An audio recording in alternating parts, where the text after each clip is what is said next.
Ani, Cody Coyote, Indigenous. Hello, I'm Cody Coyote, and I'm one of Ottawa's 2021 Newsmakers. As somebody who is an intergenerational survivor of Canada's 60s scoop and residential school system, meaning that my father was forcibly apprehended by the government in the 1960s, and my grandma attended the St. Joseph's Indian Residential School for Girls, and my great uncle attended St. Peter's.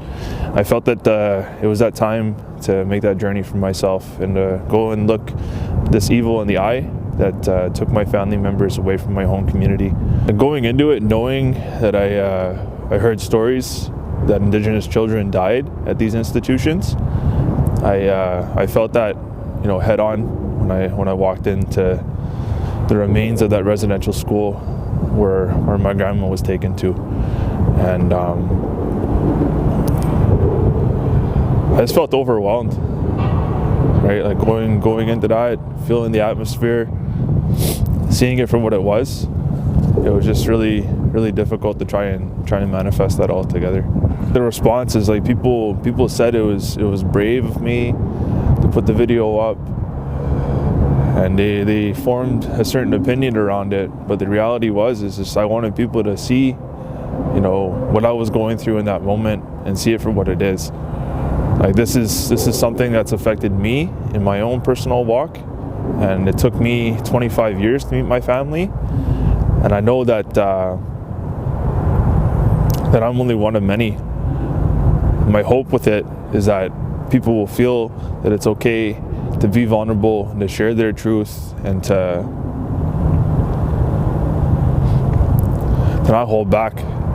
Right now is the time for us to be able to speak Nid the Boywin, like my truth. Now is the time for people to be focusing on Indigenous truth and Indigenous voices. Having a voice now is important. I think that as an Indigenous person, I'm so used to having my voice disregarded and people not listening to what we have to share as Indigenous people. And we're living in a time of pivotal change where I'm not going to call them discoveries, but these findings of Indigenous children has been hitting news all over. And as somebody who has been directly impacted by the Canadian residential school system and the 60 scoop, I'm going to share my truth now. I'm going to be unapologetic about it.